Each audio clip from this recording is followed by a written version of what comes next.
This is the Holocaust Oral History Project interview of Raul Wallach, taking place in San Francisco, California on April 28, 1993.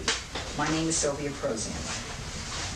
Raul, when and where were you born? I am born in the city Baranovich, East Poland. In 1922, and only my family live in Baranovich for a long time. My father, my mother, and we are 5 brothers and 1 sister. And we are a very Jewish family, very religious family. My mother came from a very religious family. My father came from a very religious family. What's your father's name? My father's name was Abraham. And my mother's name is Dora. My older brother was Mordechai. And the second is Sholem, Moshe, I am Rachmiel, Hessel, and my sister Sonia. From the family, survive. I am survived with my brother Moshe, but he lives now in Mexico. Was your father from Baranovich? My father is from Baranovich, and my Zayde, my grandfather, is from Baranovich. And my mother is from a small city not far from Baranovich, but 40 kilometers from Baranovich. And his father is from the same small city what they call Dvorets. Dvorets? Dvorets, that's his name. What was your grandfather's name? My father's side is Yosef. He was very, very smart man. He was I can tell you, he was grand in Torah. And my father's mother, I don't know. When I am born, she don't live here. What did Yosef look like? I know him. Was a man, old man, was by the 70, because I think he died with 100 years old. He was very, very nice, a very smart man, the people tell me. And my mother's father, I don't know, because he died very young, my mother tell me. And my mother have 5 sisters.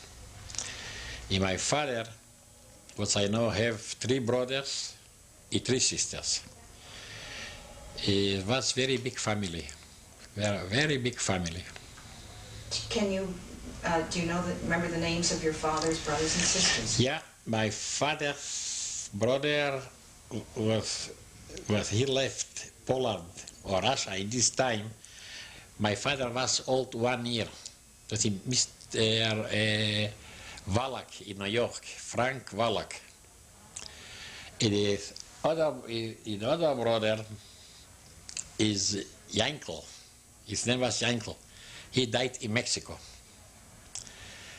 The sisters for my father, one is Rochel, the second was Malke, and the third, I remember, was Crane. I don't, you know, I was very young, and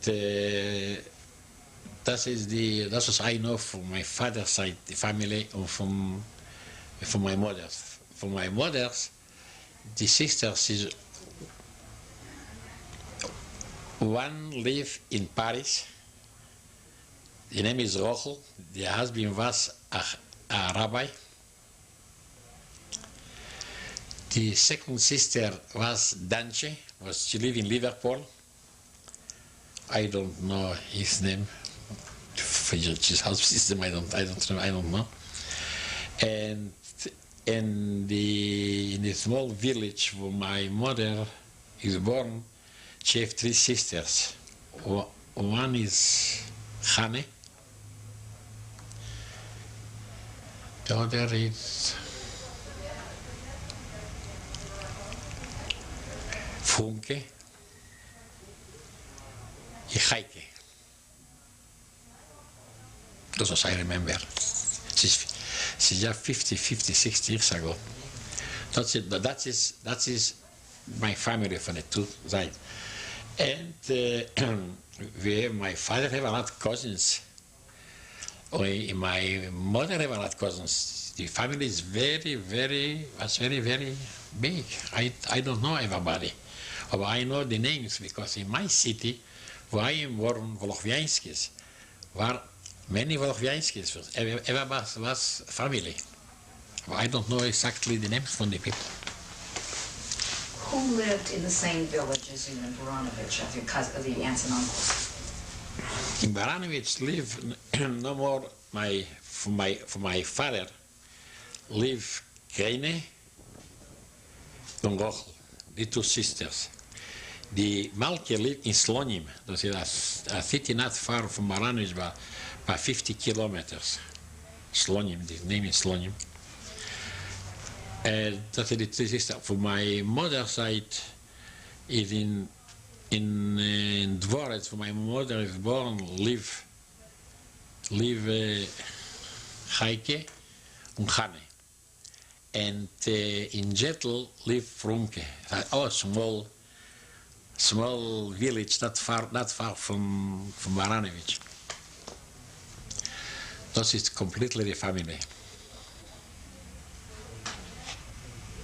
What did your father do for a living? My father was a businessman.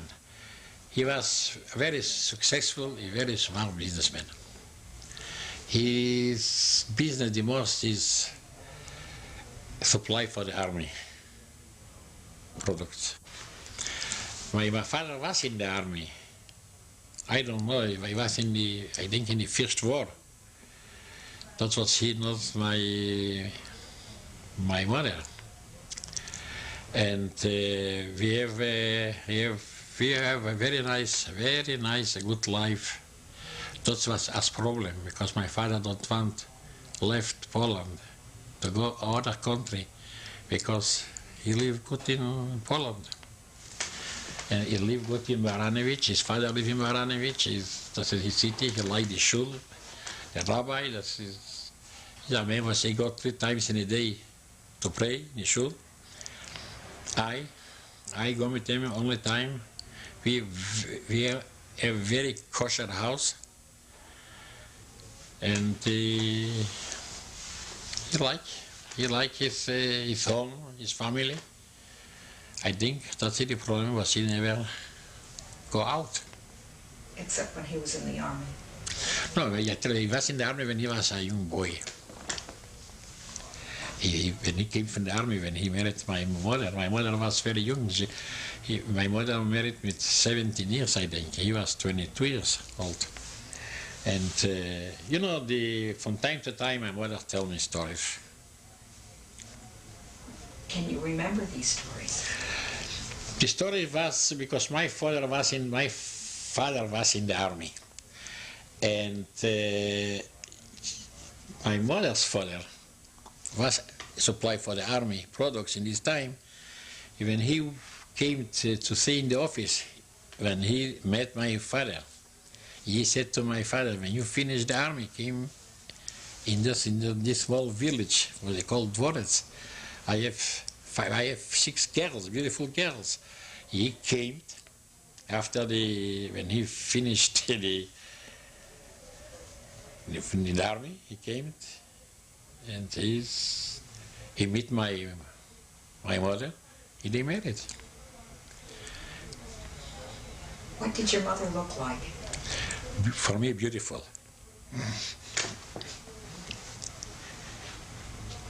She was very special. She was very good woman, very religious woman. She worked a lot for the yeshivas, and she know a lot Torah. She can pray better. From her husband, she pray very good. She was very, very good for the children, for your husband, for everybody. She helped everybody. She do a lot for the yeshivas. She helped many people. It's a long story with my mother. She was very, very good mother, a good woman. Can you remember any way that she helped people, the story? I don't want to mention, there are many cases about hiding. Just one. Okay, I know from a fact that when a poor girl need marriage, my mother give the money, to help the everything. She help everybody. Okay, my father was okay, and they like to help people. Was good people. You have a very nice house, kosher, 100%, and my mother liked very much chazonish. For the people who sing in the school, you know, in the synagogue. My father liked us very much. We were a happy family. Everybody going to school. My older brother, he died from appendicitis, Mordechai. And Sholim, when he had 21 years, you know, the Polish army, they take him to the army. He was to the army in 1937, I think. And he came for vacations by 1 week before the war. He been in the house for 10 days. Yeah, I remember when he left the house, he said, I don't think I come back here one day. He left in 2 months after the war. The Germans attacked Poland. He never come back home. We never know nothing from him. We look, we ask everybody, we try, we never find nothing. That was in 1939, when the Germans attacked Poland. 7 days later, the Russians occupied us territory, where I live, Baranovich, to Brest-Litovsk, you know. The Russians take the part from Poland. And for the Russians was everything, it changed everything. Because the synagogue, they closed the synagogues, they make a factory in the synagogue from clothes, and everything changed, no business more. We live in a house, we live a normal life. And in this time they take my brother, Moshe II, to the army, 1 year later. And in 1941, the Germans, they attack Russia. My brother, because he lives now in Mexico, he saved his life. He come back to Baranovich. And when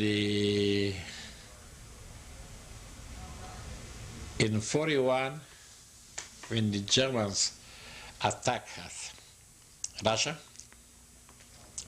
we left. Das war something in June, 22 June, no? And the most people left the city.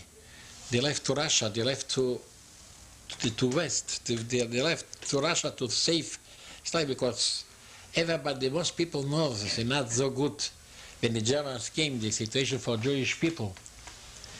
But you know, I was very young, and my father and my mother, I am and my brother and my sister, we left in a small village. A dorf, it's a village, no? And we stayed for 2 days If we come back to the city, everything was born, the house. The Russians, when they left the city, they born and have the city, they born. You know, they born the houses. And we live in a house for my mother's family, I don't know. For my mother's family, we live in this house for 2 months after they made the ghetto. We came to the ghetto. And that started bittere Zorres. Very problematic. In this time, my brother Moshe came home before we go in the ghetto. Now in the ghetto, was the life completely different.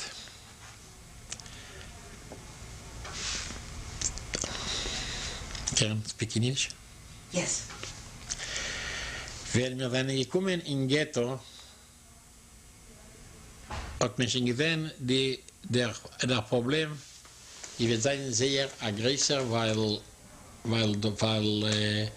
sein nicht in Ghetto herumgeringelt mit Rotten, mit Feiers, herumgeringelt mit Rotten und nicht haben die Freiheit, ist nicht eine gute Aussicht. In Ghetto, dann wir rein in ein Haus, was ist gewesen von einer bekannten Familie, mit dem geheißen Mukassé. Und in der Haus, in einem kleinen Zimmer, haben wir gegeben eine Ordnung, ein Mensch, genommen 1 Meter, nicht mehr, 1 Meter in ein Haus, was er können benutzen. In einem kleinen Zimmer, dann wir gewinnen schon 10 Menschen, aufgebaut Nares, aufgebaut welche Betten einer auf der andere, auf zu können zu schlafen. Und es ist gewesen ein bisschen eng, aber man hat gemusst dazu gewinnen. Es ist gerade auswegen nicht gewinnen. Und das Leben ist gewesen, mit jedem Tag vielleicht mit dem Herrn anderen Eis. Der vielleicht sagen dort und der vielleicht sagen Jens und man hat immer nicht gewusst, was wir sein da so, weil wenn gewusst, der eigentlich im Ghetto ist ja nicht ein guter Weg, weil wenn ich im Ghetto haben wir schon die Kontrolle auf uns und wir können damit tun, was wir wollen. Was? Okay, can you explain briefly in English what you just... Yeah, in 41, when we come back from the village, after 2 days for hiding, from in the city, when we came home, everything is born. No more houses, no more nothing. We lived 2 months in a house from a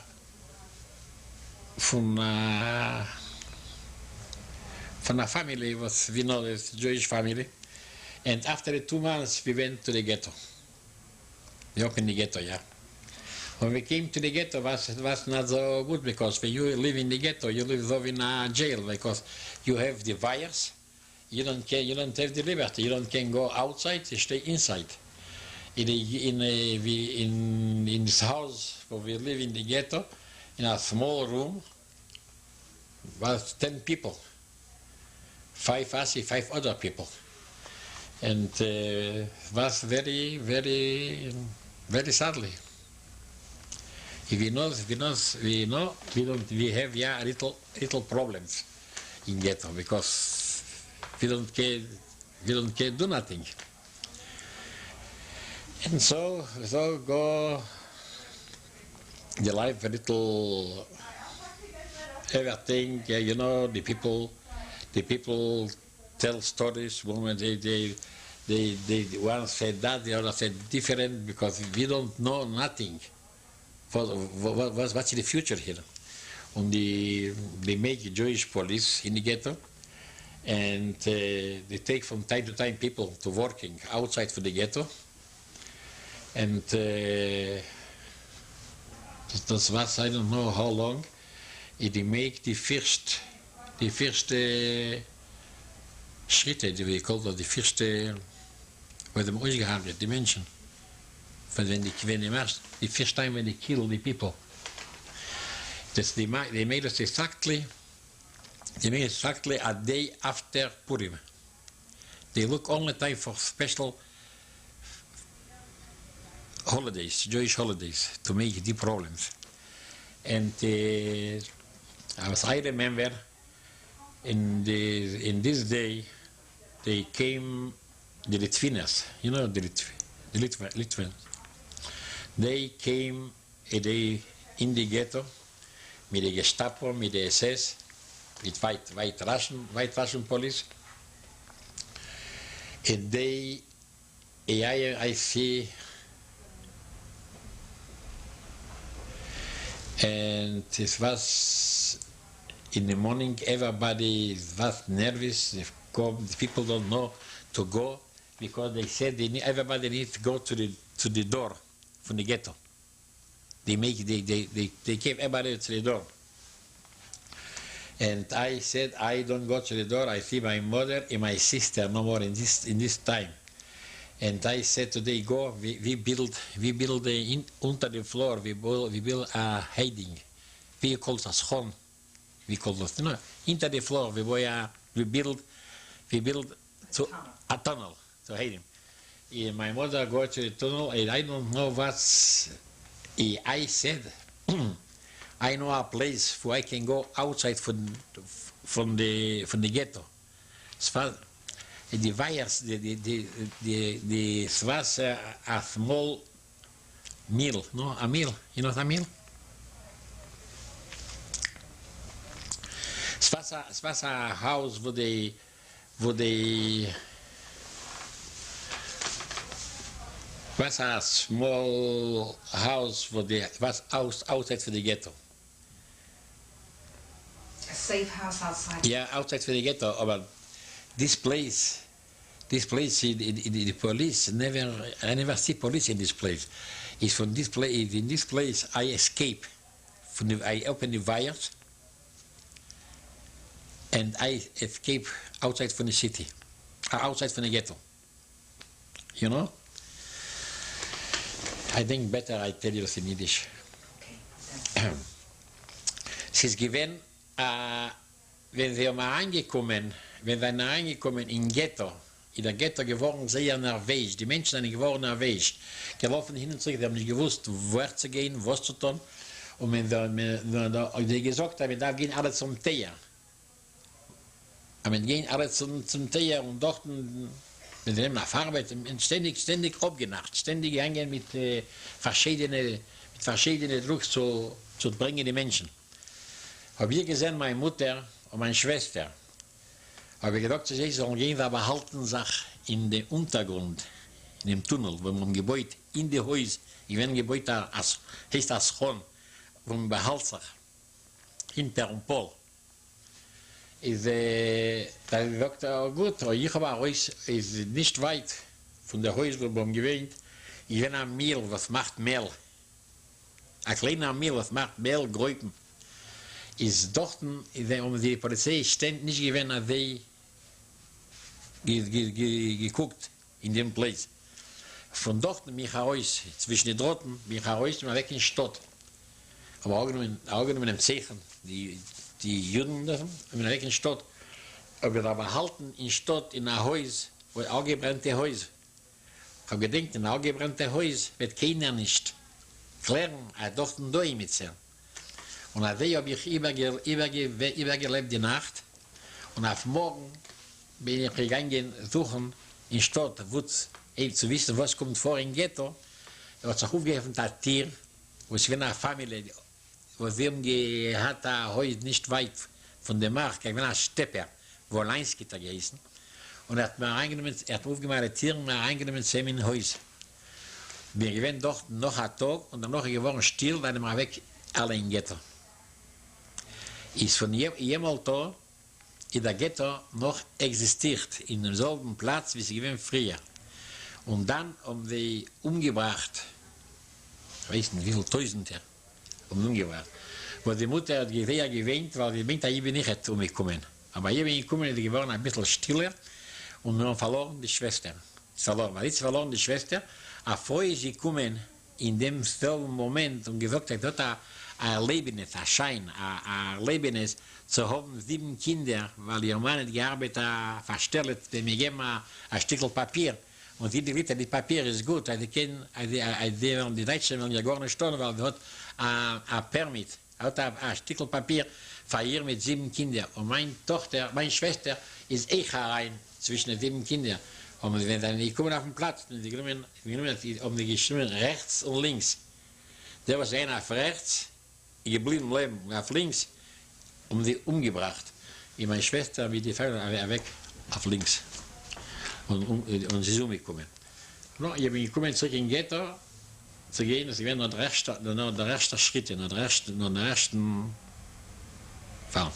Ist wieder gewesen, die Dole Meise, es werden unbedingt teurig, meine Mutter gewesen sehr gefallen bei sich, weil verloren, die einzige Tochter, die sie gehabt. Meine Schwester wird halt 11 Jahre nicht mehr, wenn sie ist umgekommen. Wir kennen Permit me to ask some questions yeah. in English. The Germans attacked June 22nd, 1941. Yes, sir. You went into hiding for 2 days. Yeah. And then 2 months, and you came out, and then 2 months later, they put together the ghetto. This Yeah. was in Baranovich. In Baranovich. Okay. It was in a particular section of Baranovich. Yeah. They take a ticht von der City. I have von der City ist abgebrannt. Weil was born, no fire, mit Feuer. Wenn die Raschen läuft, a big piece. Die von West, die City, whatever, they take a 4 or 5 or 6 streets for the made ghetto.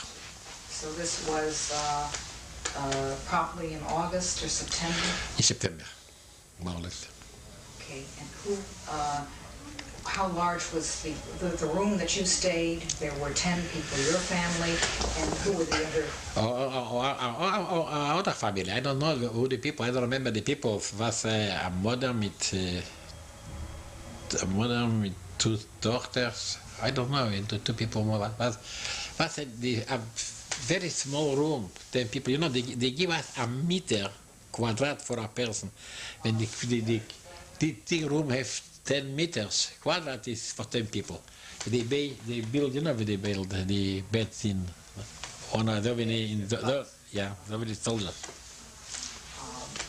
What did you do for food? For food, what we do, was a problem with food, no? The first time, we have a little food. After,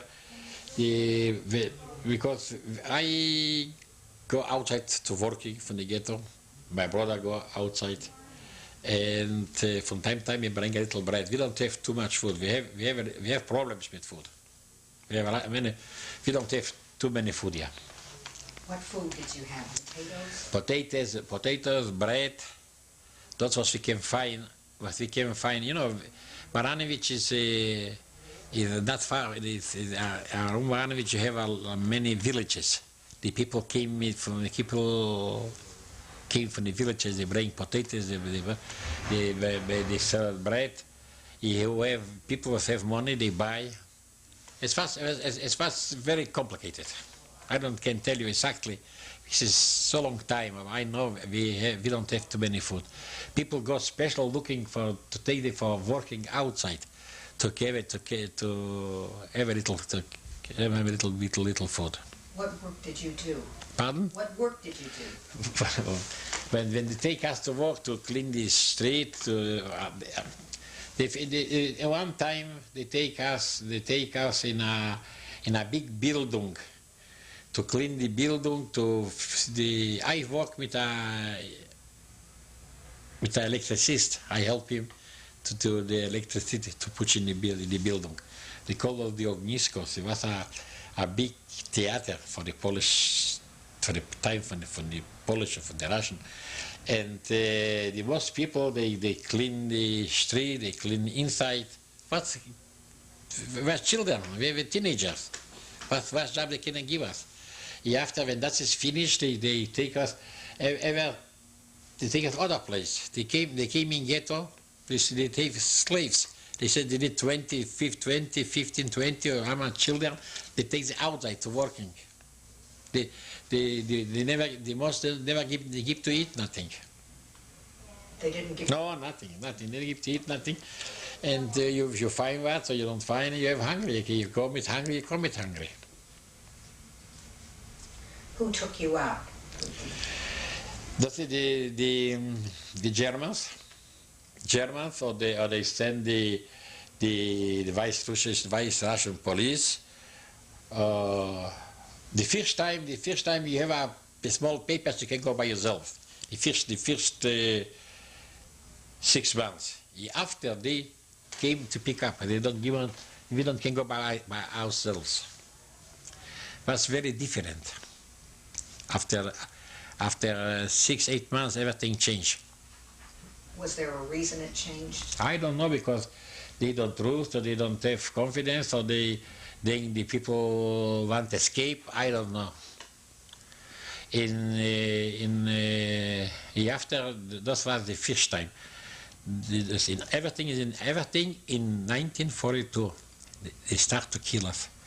The first was in March, I think, and the second was after Yom Kippur. They made the second. That's what I have here, the Matzive. After Yom Kippur, they killed 6,000 in 2 days. How many Jews were there in the ghetto? I don't know exactly, because I know people tell me it was 18,000, other people tell it was 20,000. I don't know exactly. Do you know what the Jewish population of Baranovich was before the war? Before the war, I think, for me, it was a completely Jewish city. People tell me, I don't know exactly, because people tell me 35,000, other people tell me 25,000. I don't know exactly. I know no more.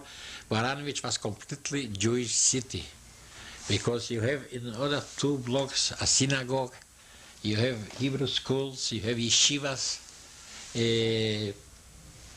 Everything was Jewish. Everything was Yiddish. Saturday was everything closed.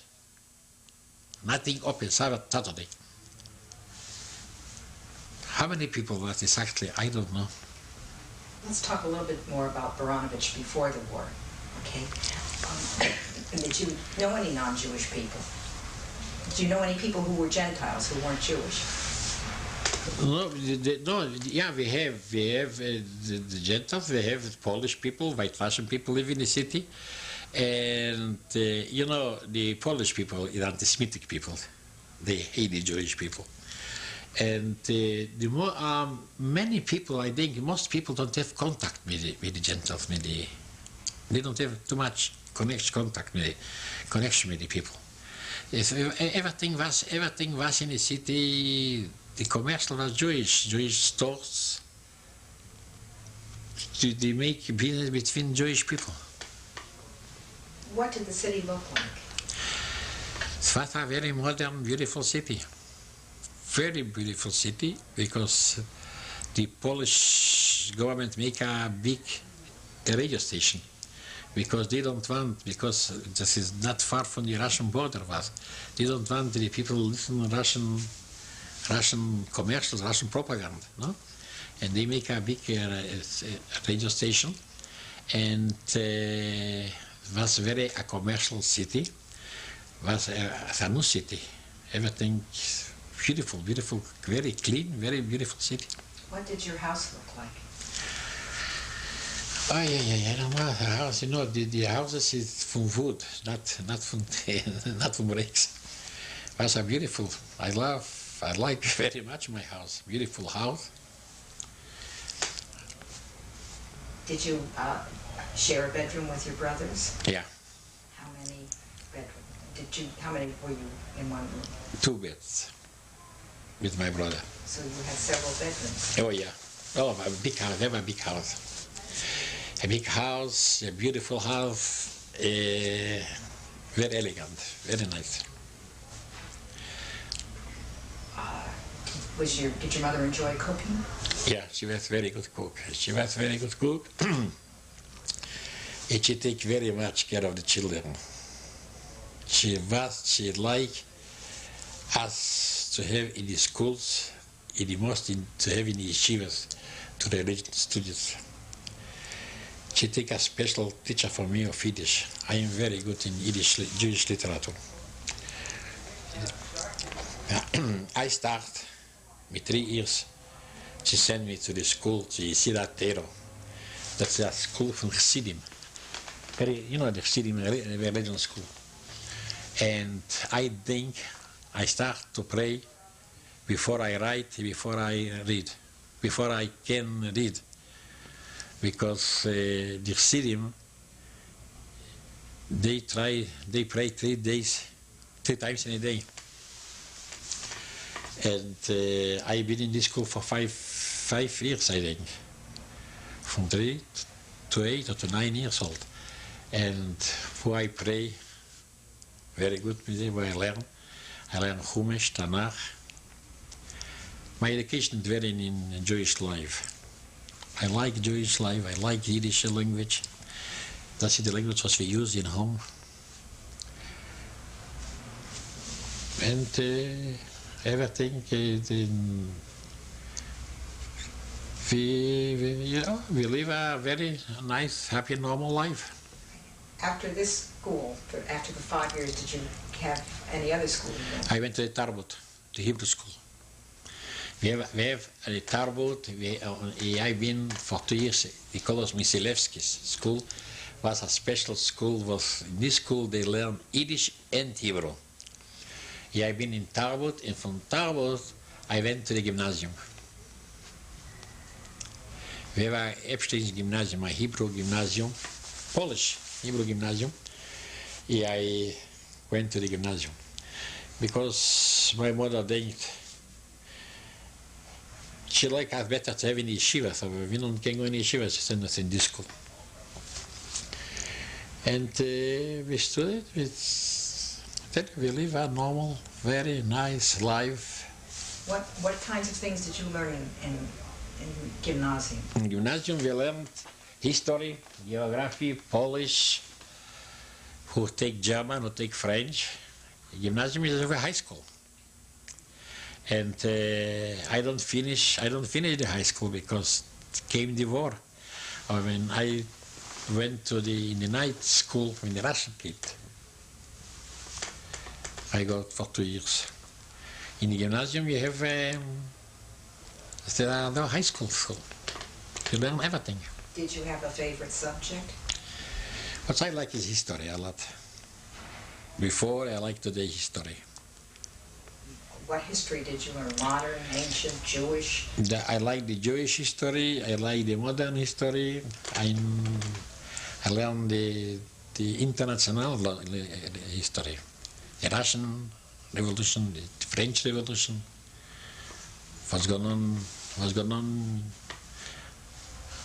Because I have a lot of books for the history.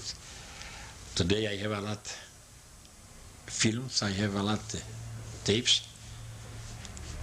Not that I live in the past, but when you forget the past, you don't have a future. You need to know what's going on before. Did you do a lot of reading when you were young? Before, now not so much because I have a little problem in my eyes. Well, no, in Poland where you were a young boy. Yeah, maybe the young people in Poland, electoral very high. Everybody spoke 4 or 5 languages. Everybody read a lot. Everybody talk by Zionism. They talk by communism. They talk by Denmark. We have organizations. They belong to organization. The Madrichim. That is very in sport. We have in Baranovich. We have the Shomer HaTzayir, Hanor HaTzioni. We have the Beitar, we have the Halutz HaTzayir, we have the Grossman, we have Gordon's Bewegung. We have so many organizations. Everybody was belong to all the young belong to the organization, and they spoke Hebrew. We spoke Yiddish. We spoke. You take a child. For them, he spoke Hebrew, he spoke Yiddish, he spoke Polish, he spoke Russian. Everybody spoke 3, 4, 5 languages. And was lekker. Did you belong to any of the organizations? Zanorazioni. A long time. I've been a madrich in Anorazioni. You know madrich?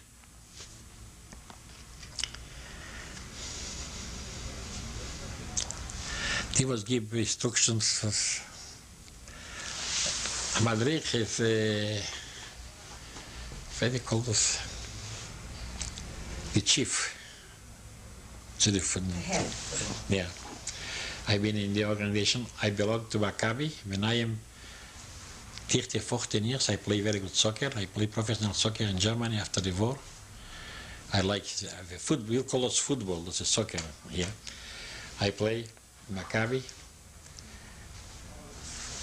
No, we belong because as education is to learn, is a lot sport. Das was the young people.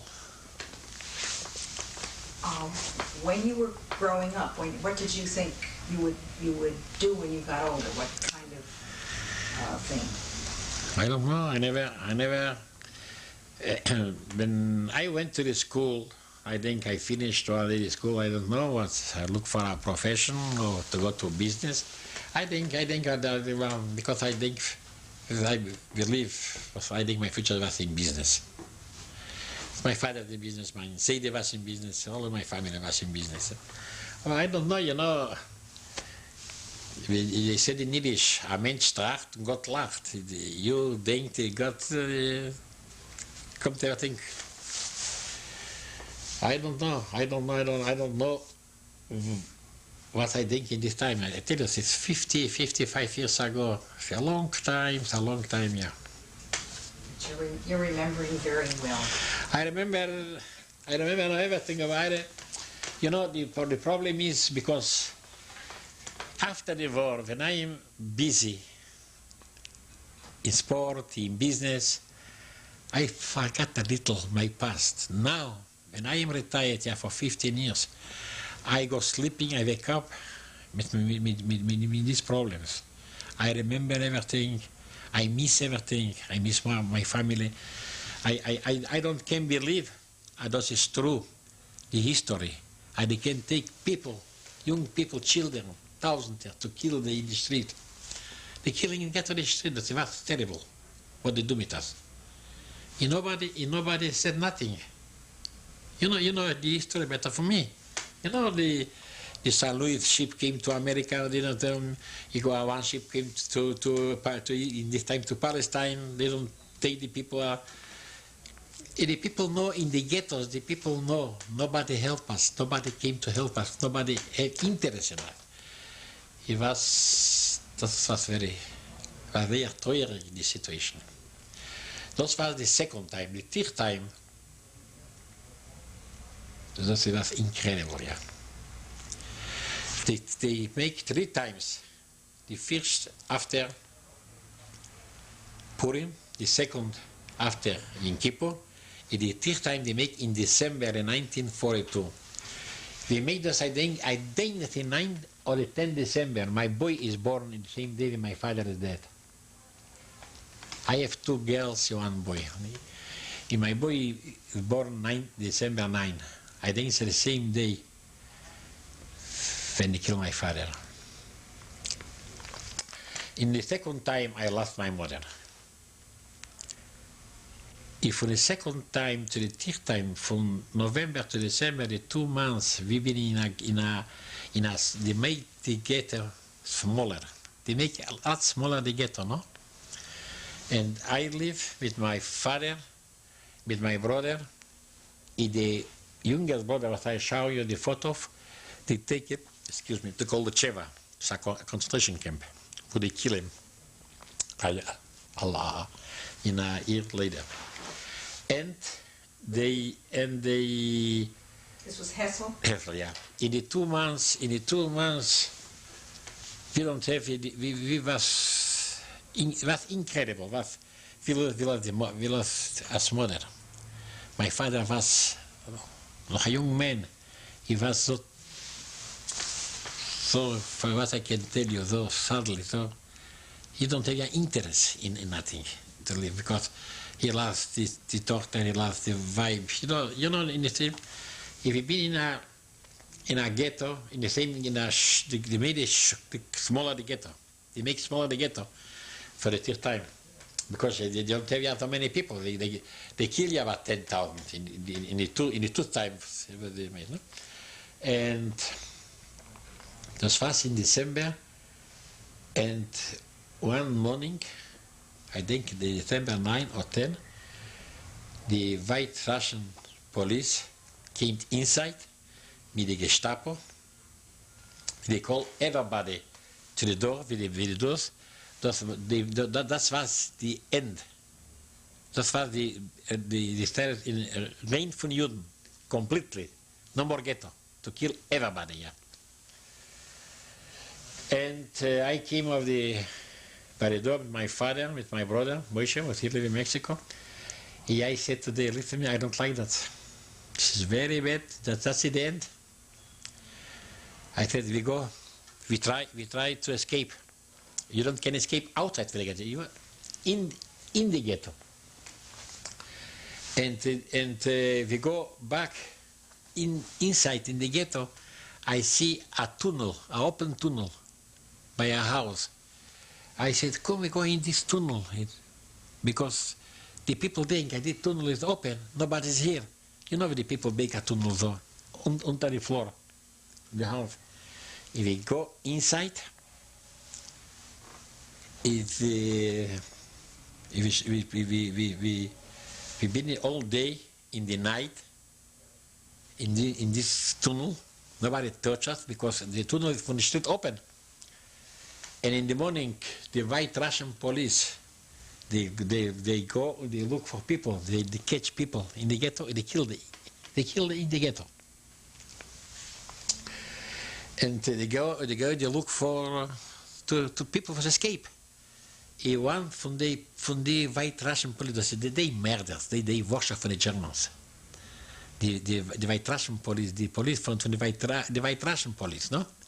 Or the Polish police, they work with the Gestapo, where they help the Gestapo to make the only dirty work, to kill Jews, no? And he shot from his rifle. Wie call that sound?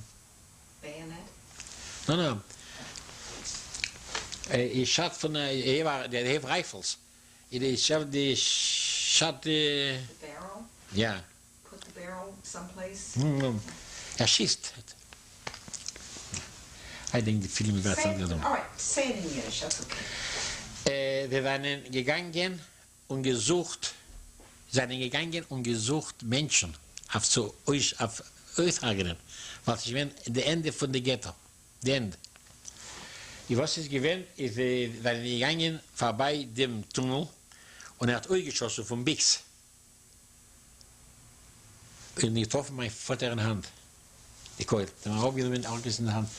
Der war lang im Schreien, da sind wir rausgegangen. Hat mein Bruder gegeben mit dem Bix im Kopf, hat noch ein Ticher da, und mir hat gegeben, der andere gegeben da, und uns zerlegt, auf zu schießen uns. In diesem Moment, sie kommen nach Deutsch, macht will nicht mehr. Kein Schmutz da, will nicht mehr, weil der ganze Ghetto, was gehen Menschen mit Blut, Menschen, you understand me? Und hat voll Ghetto gewinnt zu schossen Menschen, gelegen geschossene Menschen. Seht, Hector, nimm die Menschen, nimm die 3 und 4 die zu dem Judenrat. Das ist da, wo die Office, bei der Door.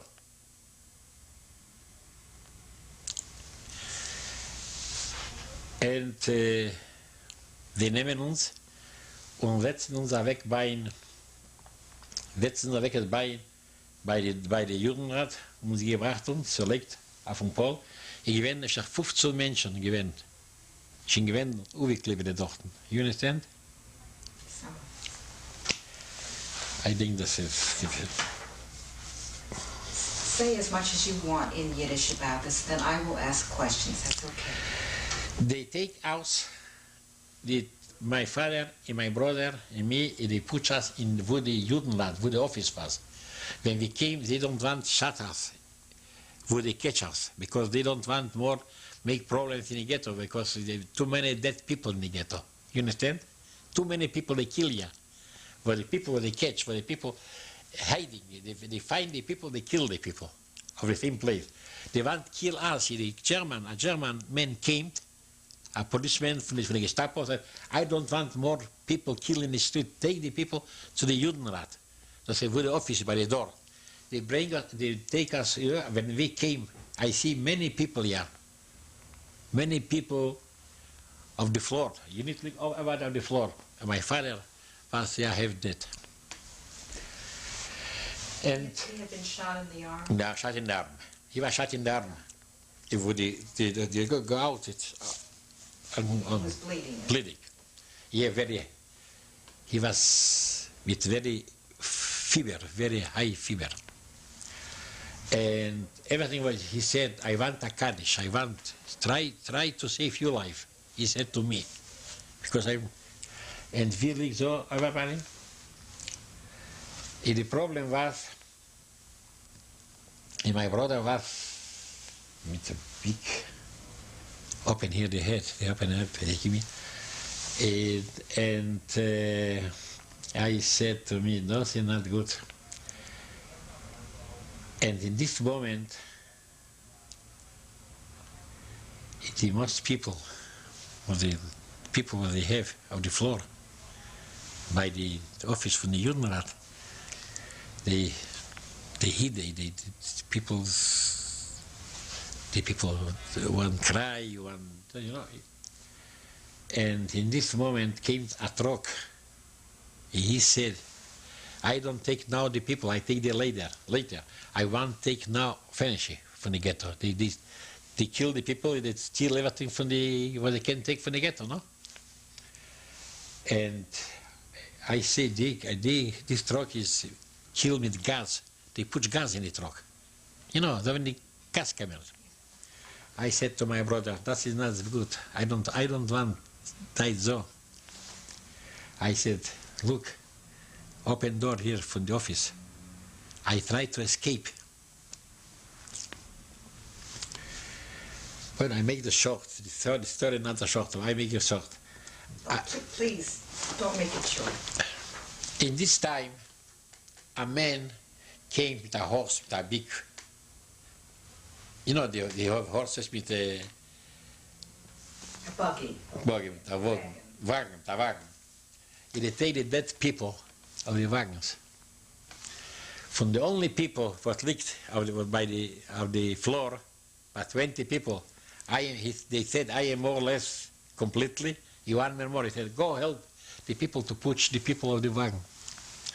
I go with this man, dead people is very heavy. I was days, no, I don't eat, you know, I was very weak by myself. I said to them, Goyish, the gentle, you call it? I said, not Jewish, the man came. To the Gentiles. To Gentile. One man, very tall. I said, take me between the dead people, take me out from the ghetto. I have money outside, I pay you. He looked at me, so he said, I want too much for you, I can do that. When they catch me, they kill me. Is that a white Russian or a Pole? I don't know, it's Pole with white. I said, no, man, I look him on, he was very, very tall. I said, take me between the two, because the police don't charge me. I think they can do that. So I try, you know, everything you try in this moment. I want revenge, I want to survive. I don't want to go so early to the death, so easy. But he said he can do that.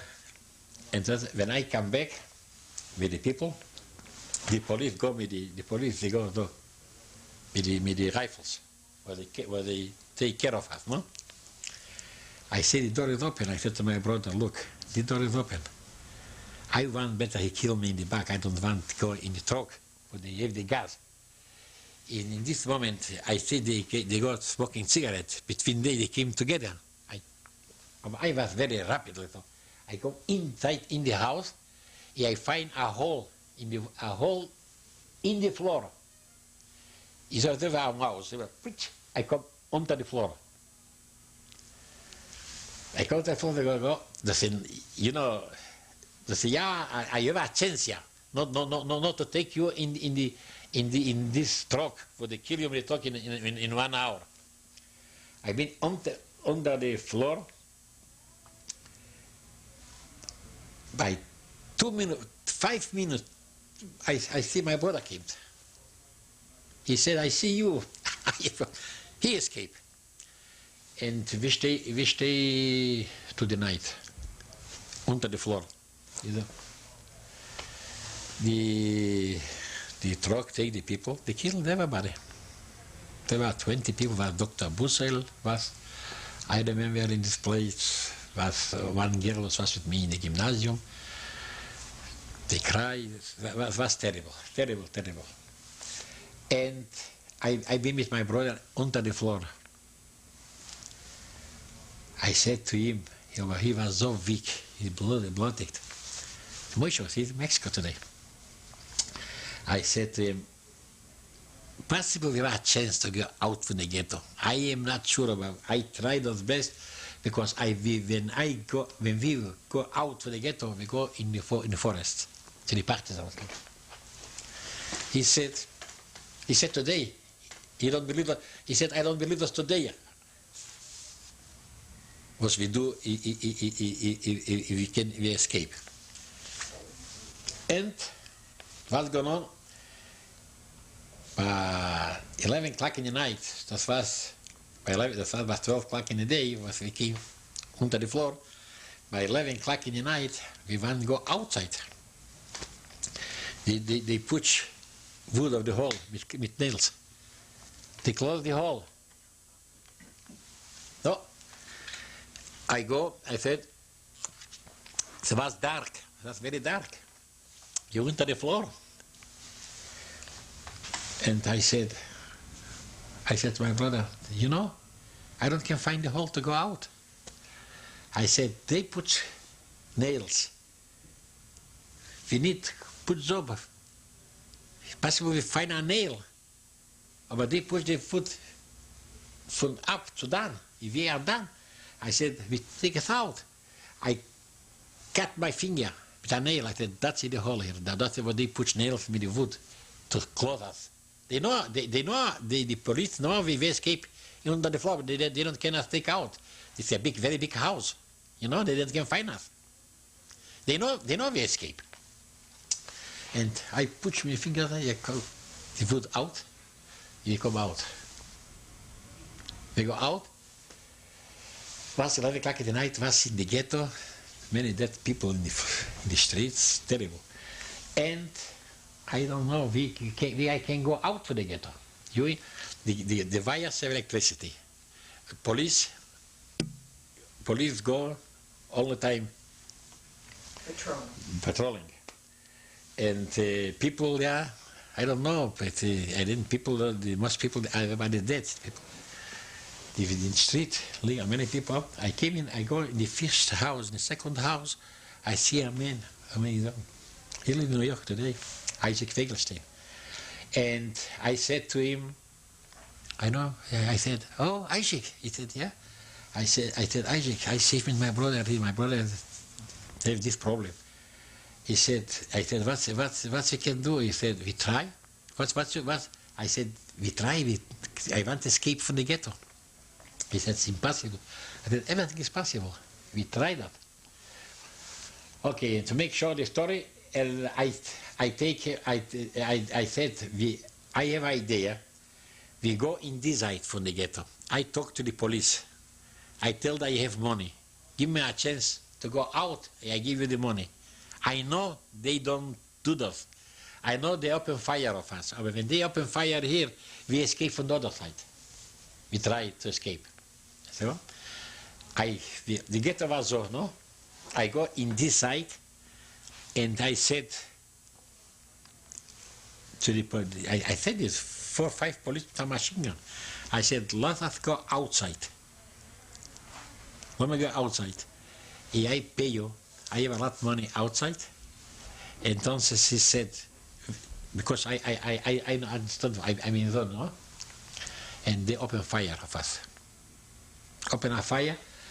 Only the house after the war, I came, I see the house, only the house. Open a fire of us. I said to my brother, come door right now. If we open it, we break the wires, because when they open the fires, the patrol came looking what's going on here, what's free here. And you understand me? Yes. Yeah, I go outside.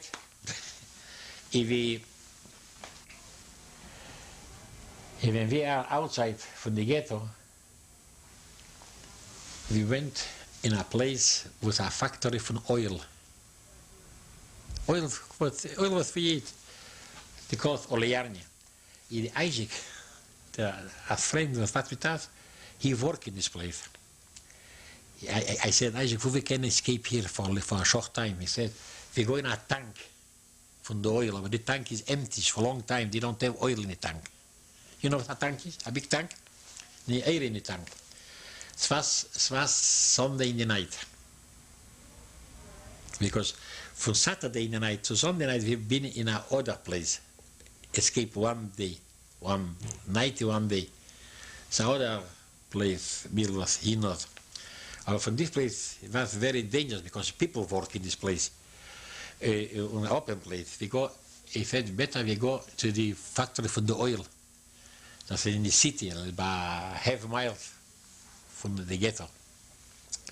We came in this place, we go in the tank, in the man, the watchman was see us. He was not Jewish, he was a Goy, no? And he knows Isaac, he knows him because the other, the friend of, he worked in the factory for time from the Germans. He know him. And we go in the tank, we stay in the tank for 3 days and 3 nights. No air, no food, no nothing. The problem was the old man was afraid, he sent his boy. When his boy when he's bad man, he wants to tell the police, here is 3 Jewish boys, they kill us. He never said that. He knows we in the tank we were Sunday, Monday, Tuesday to Tuesday, 4 days. He never said nothing. You understand me? He saved us life because when he said to the police, look, here is the Jewish hiding, the Jewish, they kill us. It's not a factory for oil, but the factory work. People came to work and we listened up. But this tank was empty. Empty tank, completely empty. Because they don't have too many oil. He knows that the tank is empty for a long time, yeah. After in this time, I make a mistake, no? Because of the second day in the tank, I said to my brother, to Moshe, to Isaac, to the friend, I want to go in the city to see a man, what is a ger. He was not Jewish, he married a Jewish woman.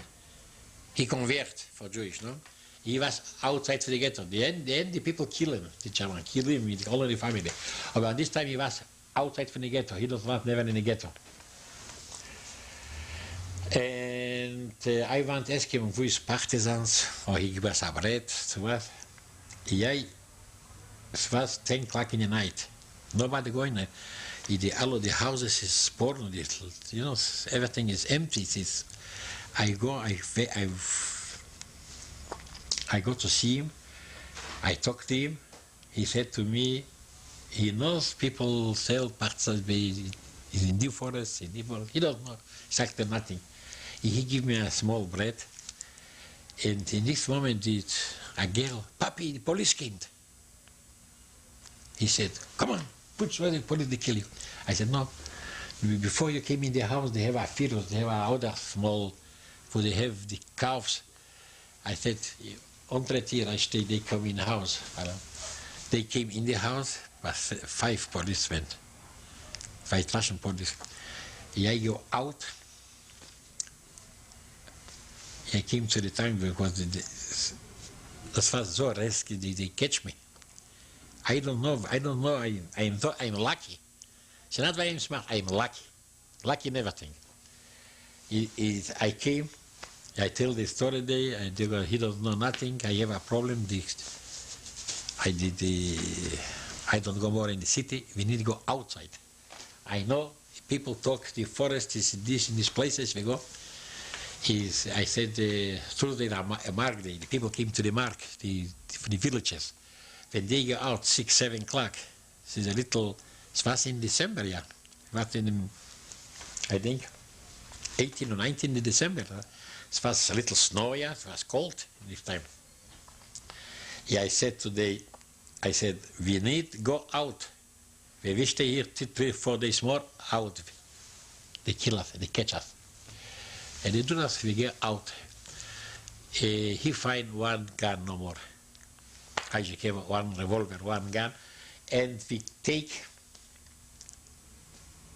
about 6, 7 o'clock afternoon, and the people go for the market. We go, we get together midday. We go outside for the city. After 2, 3 days, we came in the forest where we find the partisans. And that was a miracle. Not because we're smart.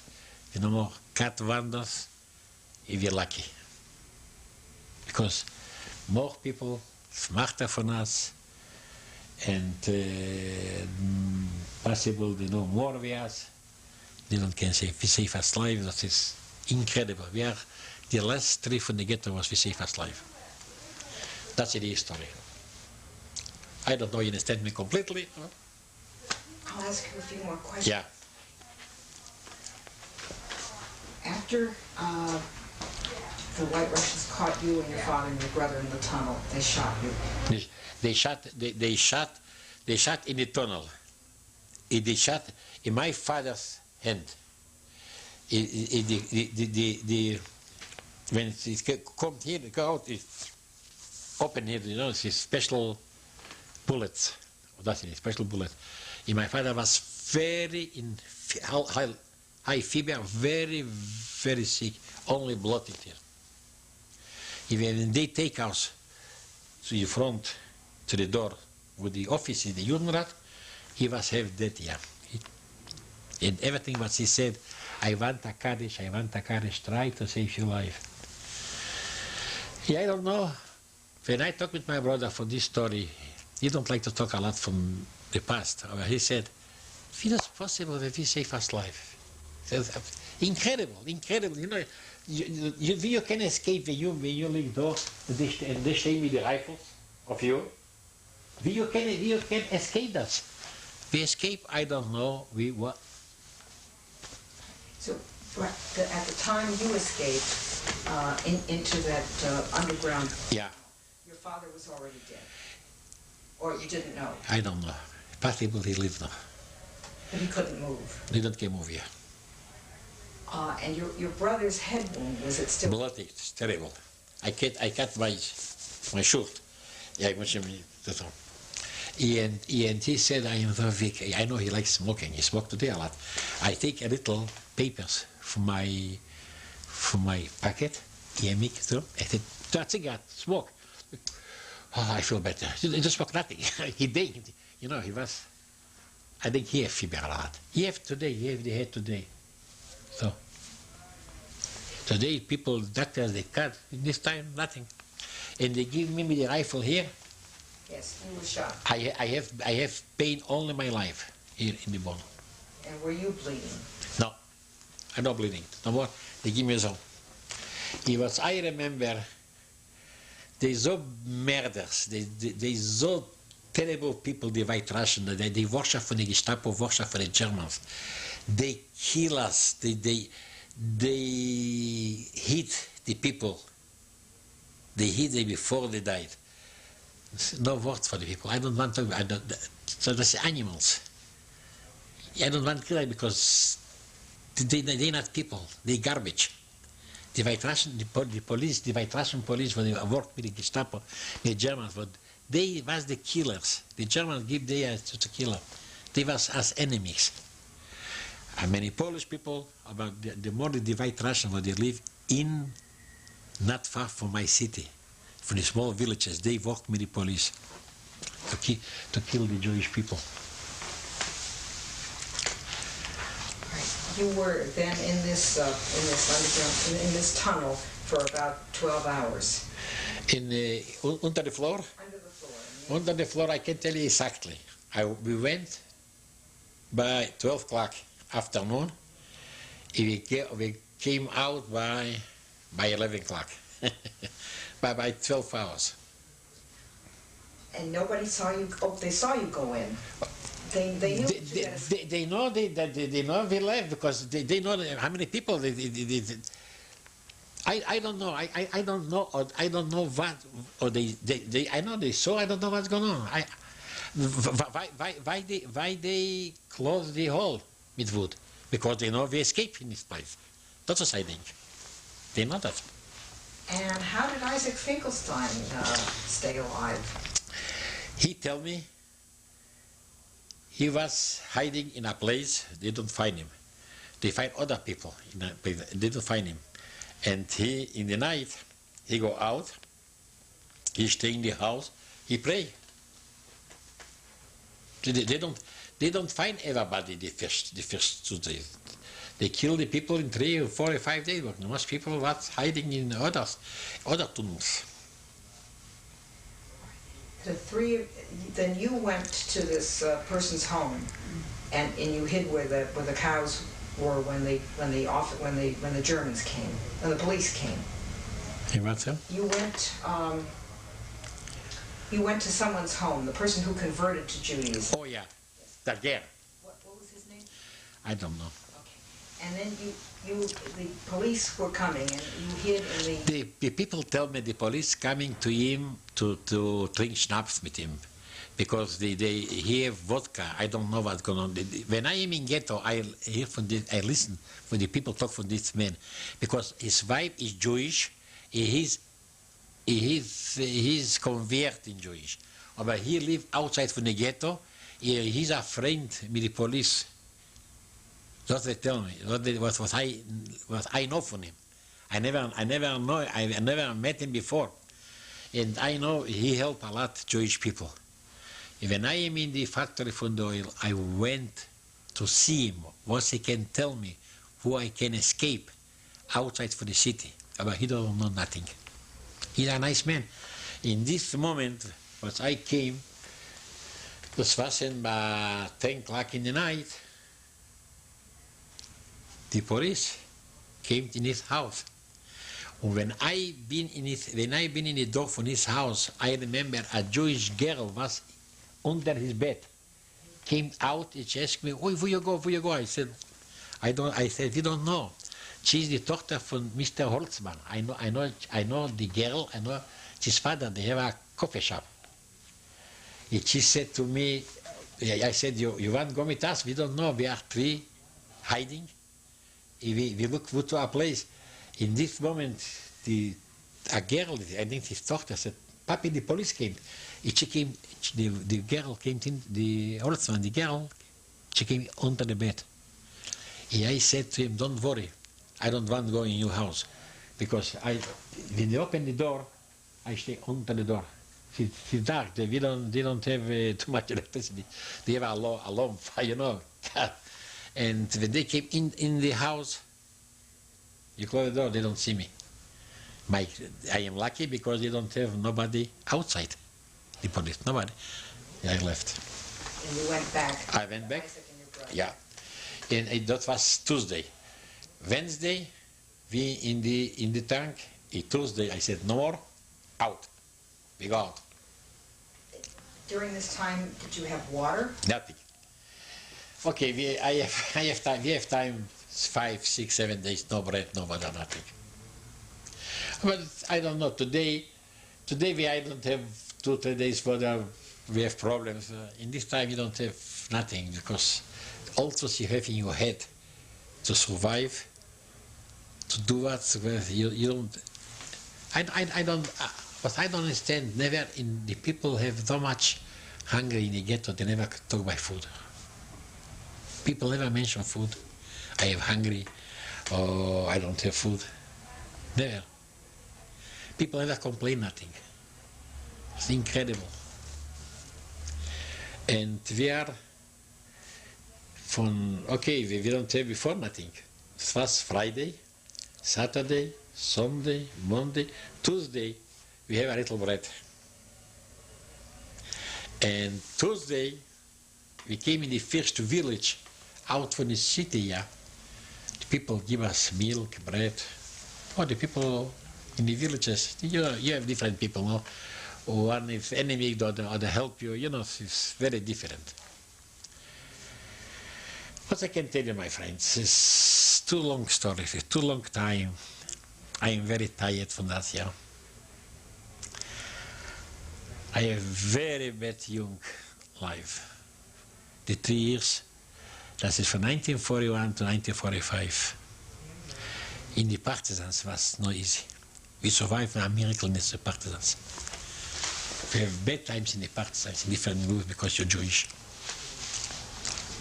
I'd like to ask you a few questions Yeah. about some of the story that you told in Yiddish.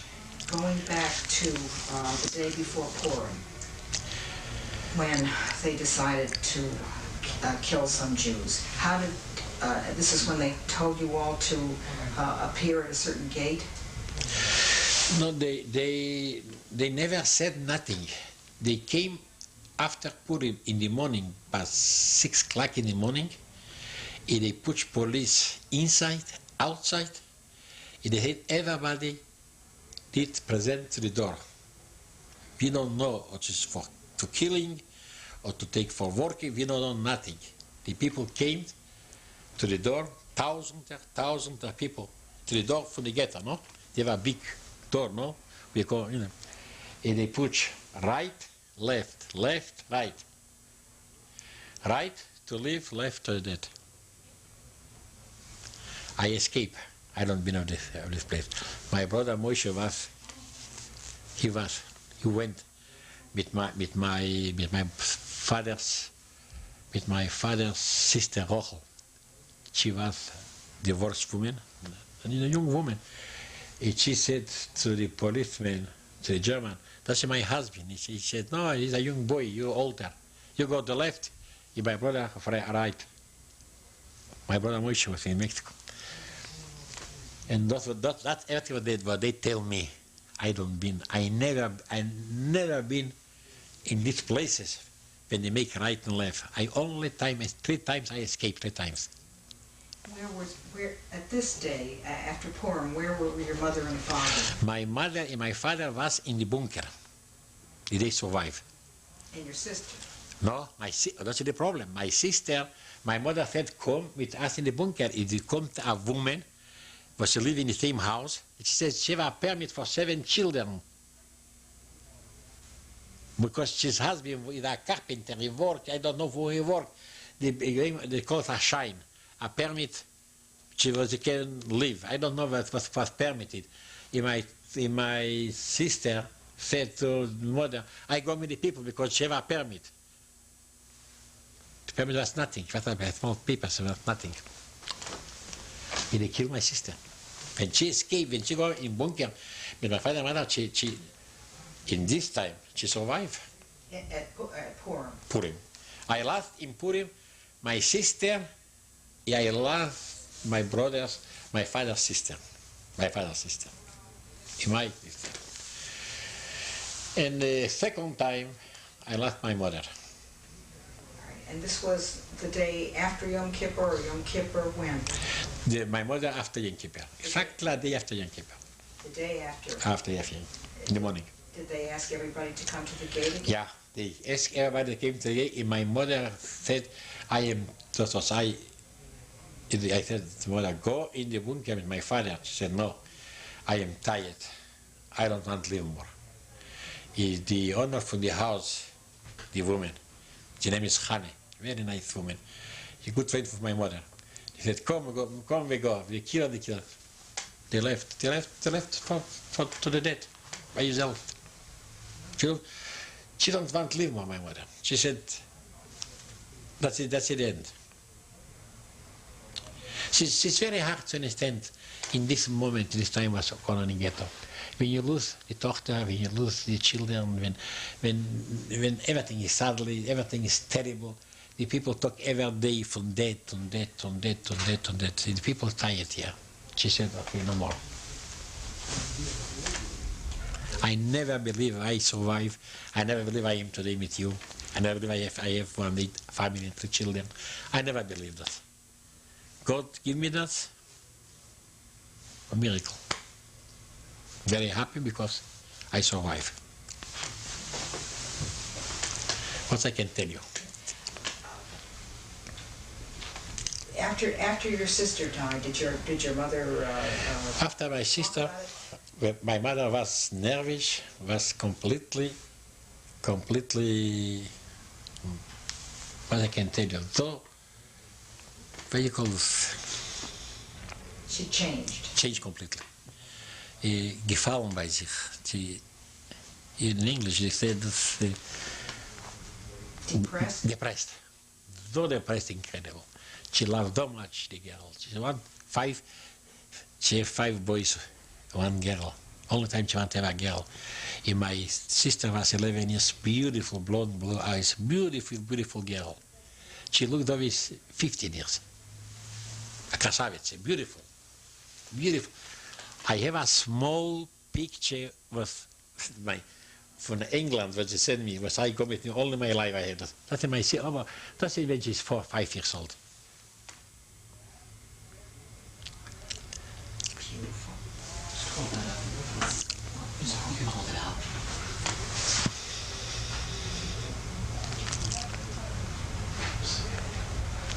That's everything as I have my sister.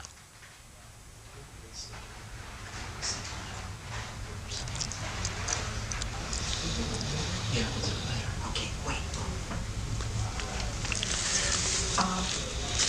What was the age range between the Mordecai and Sonia? That's a good question. I think it might be 20 years and she was 2 years, but 18 years. 18.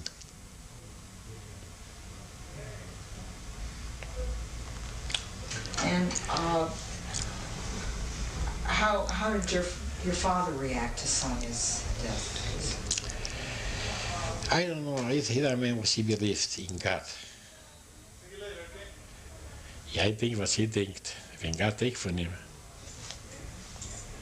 And after your mother left? Yeah, after my mother left, he's depressed completely. It was very depressed situation. I don't can, it's, No hope? you don't no hope, no nothing. You see his family go one by one, dead. People will live a normal life, people will believe in God, people will hope, people will think nothing. Because we said all the time, when we pray, Habeit Mishamayim Orei, God look, you don't look at us. The people feel abandoned, completely abandoned. And more, the religion people is more with other people. People that believe in God, they said, what's going on? I remember my sister one day make a question by the table, small table of having ghetto. Why they kill us? Why they want to kill me? I am 10 years old. I never do nothing. They don't understand what's going on here. Children, they kill children for 5, 6 years. They take children in the ghetto. They go out from the house. They come with the gun, papa, the children. That's incredible. And they ask, why they kill us?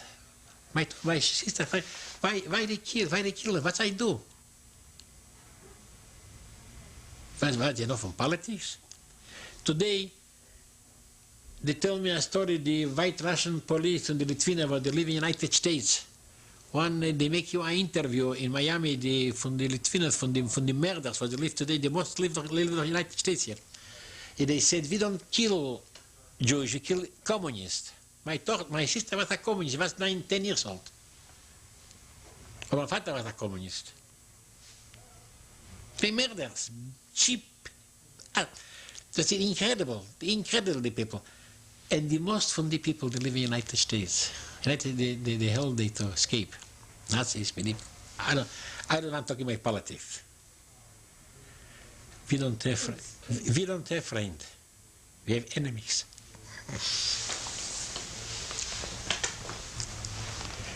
Yeah, what I can tell you. That is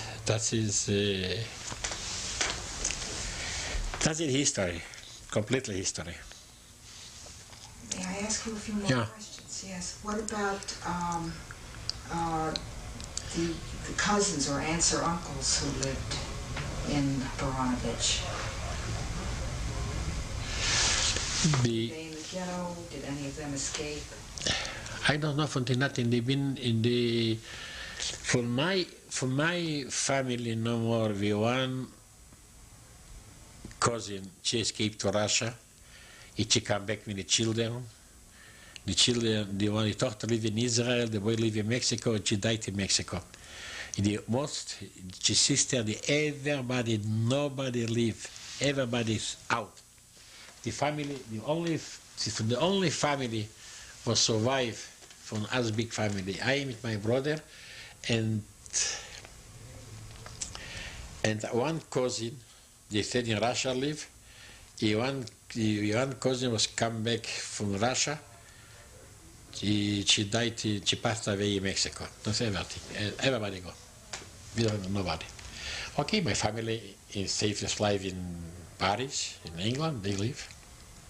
Your uncle in New York. Oh, he passed away. I don't know him because I write to him letters. He write to me letters. He said to me one day in my letter, he write Lashon Kodesh.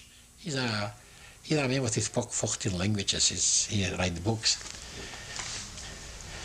He's very good chazan, very good singer. And he said to me, I don't know you because when I left Russia, your father was old. My brother was 1 year old. He don't know my father. And I don't know. I don't know that. He have 2 or 3 boys, 1 girl. I don't know the people. I know the family in Mexico because the family from Mexico left in 1937 to Mexico. I know they before, and I lived me there 20 years in Mexico. Before I came here, I lived in Mexico 20 years. But I live in Cuba, I live in Mexico. I live in many places. I'd like to go back to your life before the war started in Baranovich. I want to find out what kind of food your mother cooked. That's very nice. I tried to make your mama myself today. The most good food that my mother make is gefilte fish. They make gepickelte roast. I don't know what it is, you know. They make good chont. They make good simes, compost. And the best what I like from my mother, so she make the becker, the babkes. Everything what she make was so good. She was very special for me. That's what she was special for me because she was beautiful. She was very smart, very intelligent, and jokes. She have jokes. I think she can win here the best comedian. Was he had jokes, clean, not dirty. Everything from the Torah, everything from the Shiva Boharim, from rabbis. That is his jokes. But good jokes. Can you remember a joke?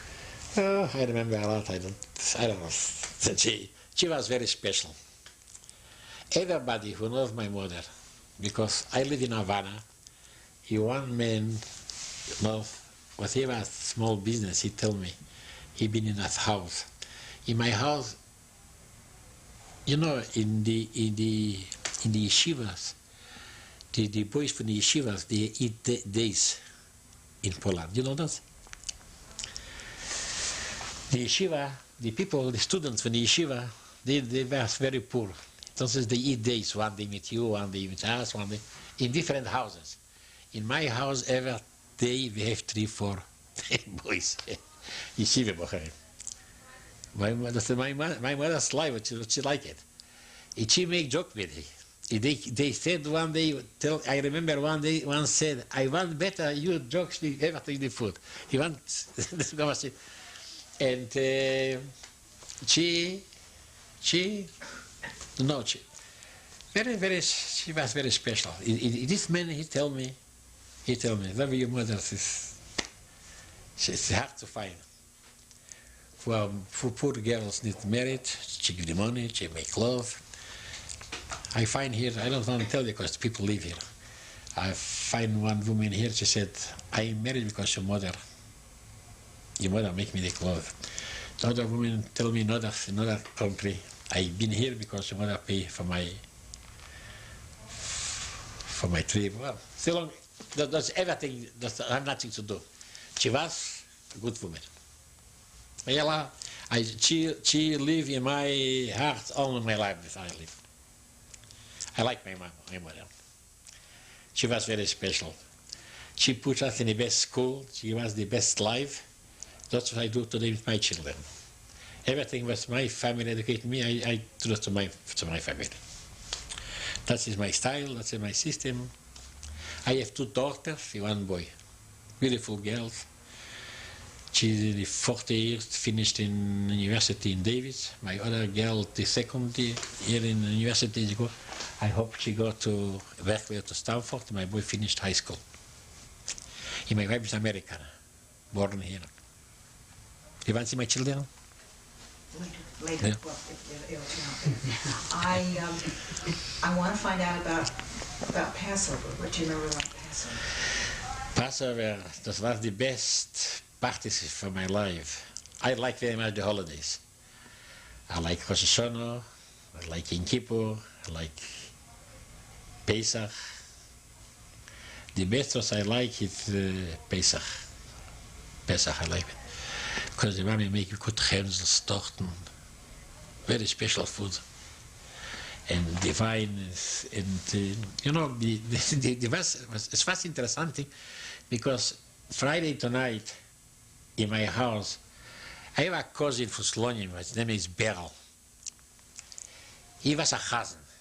He doesn't was Kosevitsky, he doesn't was, you know, Kosevitsky, the big cousin, or Serota. But he was a good singer. And he had a friend, his friend is named Heikel. He make a stepper, he make even they together, they came in a house, they sing. They pray, no? Abeit B'Shemayim Orei, different songs, what they sing. And my mother liked that. Friday was a show in the house. After the show, we have dinner with the people, they sing. Was a show, the people came under the window to live the Chazoni where they sing. I tell you, we live a very, so it's very nice, very interesting. It's very hard to explain everything, what's going on. Yeah, I was very young. I miss very much my home. I miss the shul. Tell me about the shul. Das war die big shul, die Minsker shul, was my father was, he was in the shul, you know, in this time, you have a big shul, everybody have his place, with the rabbi, and the shul, in this very big shul, not far, 1 block from my house. We don't have cars, we walk, you know. And was very nice people. We have a very good chazan. I prayed with the chazan for a long time. Saturday came to Magid, he gave speeches from the religion. And every day the older people, they learn Gemara. Every day after Minche, you know what Minche, between Minche and Ma'ariv, they studied the Gemara.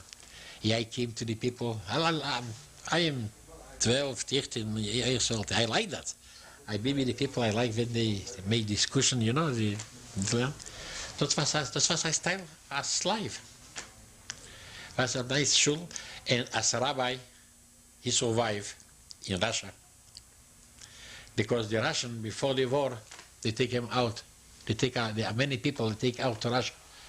Before the Germans attacked, 2 weeks before, 1 month before, they take many people, Jewish people, rich people, religion people, they take to Russia. You know that, because they take the enemies from the communist regime. I don't know, because he survived. I see him in Paris when he come back. He blessed us, me and my brother.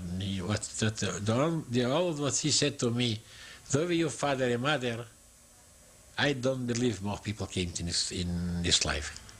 That's what he told me. Your mother and your father were very, very special. I hope we don't have more people every day. He left us, he went to Israel, I think he passed away in Israel. The name is Rabbi Weitzel. You know, it was a long time, a long way after the war. We did change many countries. It was not as fast as the life. Did you have your bar mitzvah in the shul? Oh yeah. I have my bar mitzvah in shul, we have the party in home, not the same bar mitzvah as I make for my children here. With big parties, with hotel. In this time, it's different. We make a bar mitzvah, the mother make a nice sude, a nice lunch, a nice dinner in home. Come in the guests, come in the family, but not in a hotel. What's the life not of it today? I make 2 bat mitzvahs my daughter, I make a bar mitzvah my boy. We do dance in the night, big 2 parties. But what do you remember about yours? But my bar mitzvah I make because when I make the broches and I sing, in this time I have a good voice to sing a little chazonish. And entonces I give my speech, I read the Torah, I make the broches, I make everything very nice, very good. And we have a party in home for friends, for family. That was the bar mitzvahs in the old home. How did you feel that day? Excited? Well, you feel better because you take more responsibility. You are mania. You belong to a synagogue. You belong after 13 years. You're independent.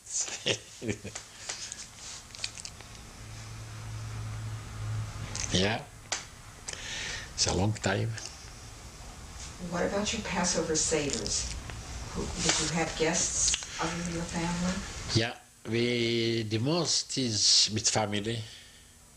More family came to say that. Because we have 2 seders. After the 4 days, 5 days, Halamayat, we have dinner exactly the same. No with a seder, no with a God, but we have the same parties. And the most little guest, the most is family. Now when I have a lot of guests. I tell you, this style for life here is different. United States, we are different. We have more guests, we make a seder for 30 people. But the problem is seder here, when you start here, in 1 hour they have hungry, they want to eat. In my house, the seder finished 3 o'clock in the morning. If we eat 4 o'clock in the morning, it's the most sleepier. My younger brothers, I don't eat. Because we start the Agoda by 9 o'clock, the discussion we finish by 12, by 1, or 2 o'clock. 4 or 5 hours. Here we made us in an hour. It's different. See, the different type of life from year after year. Was it a different Haggadah? No, the Haggadah is the same. About the discussions. you make the vier kashes, and you make wie het worden in we varen met Mitzrayim gezegd, and then the people said one said that, the other said that, you know this. It just comes hours. It is people like the matzo balls. Matzo balls very good. It's from time to time we eat. I remember one, but I am older a little.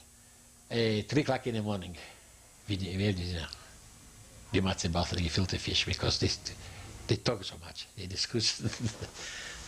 I tell you, it's different style from life. What I tell you in my home. I know we live here. It's 2 different worlds. The discussions were about what was in the Haggadah? In the Haggadah. Van de Haggadah was Moshe said, was Pharaoh said, die Moses to do, die they make so. Everything when you said that, they said different. That's it. I don't can you explain why, but so it is. The same Haggadah. Hours, the discussion was from Arav, you know, that got it just everything. Here, I make here the Seder in my house. Yeah, cousins from my wife. I made it 2 dorim. I made it. Even I start in a half hour, make quickly, maybe we're hungry. Different. It's different. It's okay. That's not my business. How about Rosh Hashanah? Was that holiday different? No, Rosh Hashanah is, Rosh Hashanah you go, first of all, we go first to the synagogue after we eat in my home. Here we eat before, we pray later, after. We, in Baranovich, in our synagogue, first we go in the synagogue. After, we have dinner. Rosh Hashanah is, that's what I can't tell you no more. Rosh Hashanah, only holidays, is everything is closed. Everything. The city is dead completely. Everybody in the synagogue. Everybody. Everybody is closed. You feel the air from holiday. It's not over here. People work, people dot, people smoke. You don't. I tell you, it's possible to when the people live, people today is different. What I tell you is 55 years ago. Baranovich is very, very Jewish city. The organizations, the yeshivas, the chassidim, you know the religions. The boys go in Sida Tero for the chassidim, and the girls go to Beit Yankiv, for my sister go. Beit Yankiv is not for girls, for the chassidim. And the boys go, I go for 5-6 years in Sida Tero. Everything is in Yiddish. They learn even Yiddish. Because the language what we use is Yiddish. I love Yiddish, it's my mother language. And we spoke Yiddish, everybody. In these schools, we have organizations. We have the rabbinical organizations. They have the, what can you say? Everything was Jewish. Everything was Jewish. Then we call it the goyim, the not Jewish, the non-Jewish, they live outside of the city, completely out of the city, but Jewish people live. The only stores, 95% is Jewish. Baranovich was a Jewish city. So we Vilno, so we Lida, so we Slonim, das ist, und es was very Jewish life. We have, I remember we have, I think, 5 papers, Jewish papers. I don't know, the radio, the moment, the forwards, I don't know, 5 Jewish papers. The people, the young people in the organization discussion from Zionism, from Sozialism, from Communism, from Fascism. When it's in Italy, it's problems, they know everything. You know, discussion from that was going on. The most people know when Hitler came, was he right by Kampf, what he said against the Jewish, and After Pilsudski, the Polish president, when he died, because he was good to Jewish people. He protect Jewish people. After his death, we know we have big anti-Semitism, we have little pogroms against Jewish people. We know everything. You know everything. I think many people from us left to Israel. There are many people from us that live in Israel. Because I can tell you today in Israel, in the government, many people is from our city. Menachem Begin is from Brinsky. It's not far, you know Begin, no? Not far. Giladi is he's from the government. From the Marine, the general, Lemon, he's born 2 houses from my house. We have many people live in Israel. And many people in the United States possible, but the most. I don't know why the people don't left Poland. I don't can say nothing because I don't know why my father don't left. My father have enough money to go. Because they said in this time, I remember my brother, he was the Madrich, he was the chief from the Gordonia, from the organization. Was first in the Polish army. He was an officer in the Polish army. He finished the yeshiva. He finished the yeshiva. He's accountant in the books. He was very good speaker, very good. Good in politics. I know he took in home to go to Palestine in this time. I know the problem was because my father don't want to move because his father, my Zayde, no? What they tell me.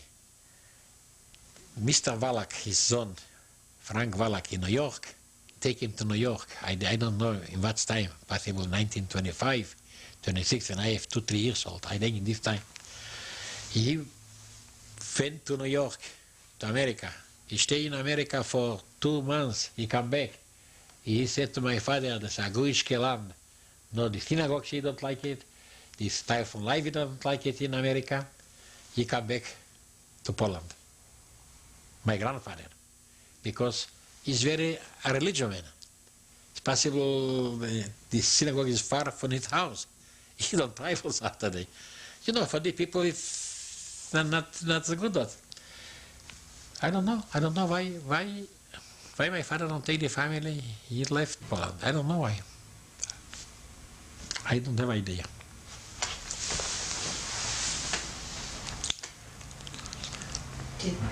Was there ever any discussion about going to Palestine?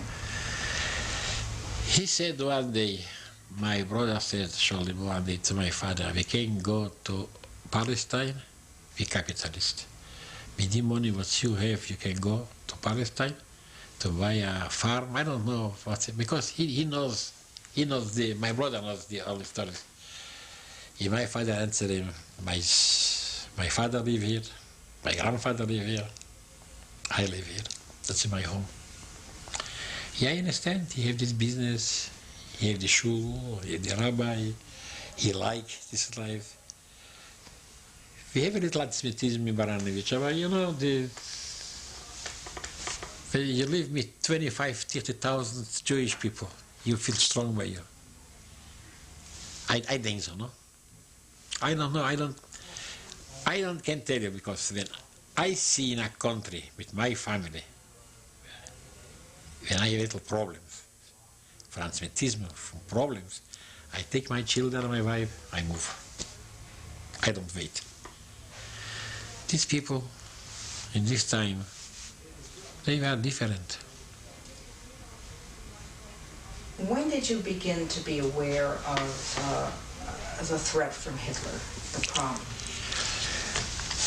I can tell you too, I don't know, because Hitler started the only problems in Germany in 34, in 35, no?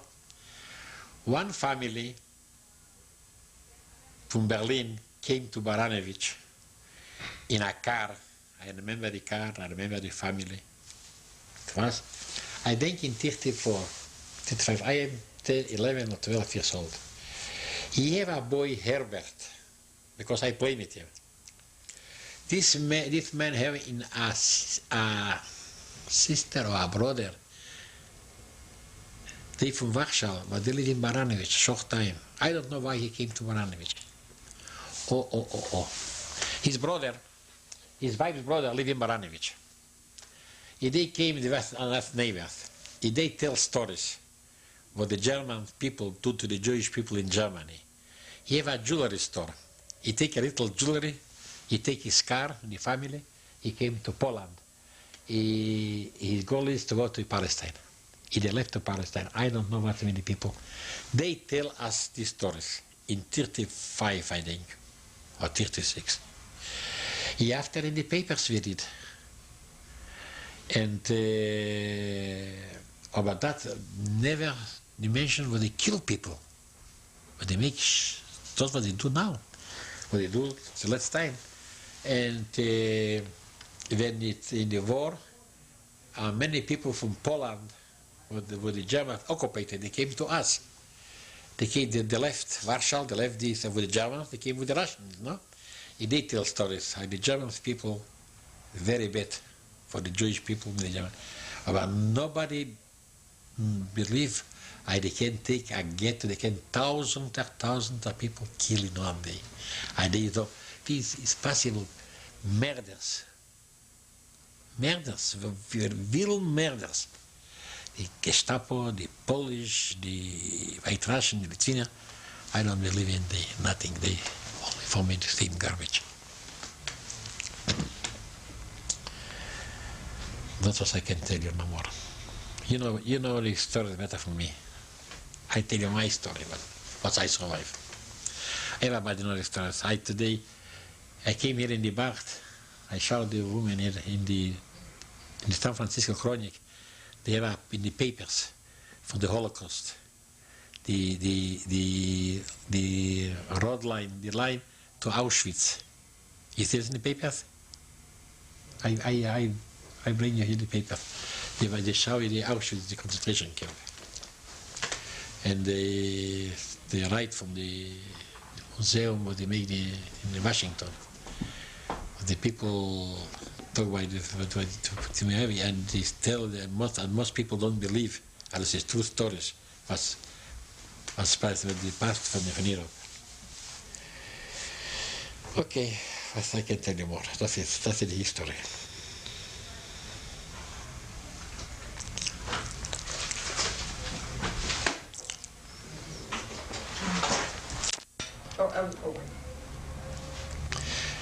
Now you escaped and you connected up with the partisans. Yeah, I escaped in December 1942. After 1 week, we find, from a long way, we find the partisans. We came into the company. It was very cold winter. It was 43 below zero, cold. We don't have, the only partisans was we fight, we've been together, we've been in the snow. It was cold, very cold. And I've been in this group. It was the most Jewish people survived. After 5 months, I belonged to another group. They separate us. I belonged to another group. After in this group, yeah, we need. You never know when you go to make your job, what they send to you, what you need to do. You never know you come back, because you fight in the territory from the enemies. You never know who your enemy is, or it's in the front or it's in the back. You never know where you go. And I've been with the people by 18 months. 18 months. We fight. We have hard times, better times. But the problem was we were very happy because we are in liberty. We don't have the problem with the Germans. We fight the Germans. It was very different. After the war, when the Russian army came, the most partisans the Russian take to the army. I went to Baranovich. They don't take me because I went to the school 1 year. When the war is finished, I left my city. I went to Poland, from Poland to Czechoslovakia, from Czechoslovakia to Germany, where I lived 3 years. I moved. You were with the partisans from the end of December 1942 to July 1944. Then what did you do?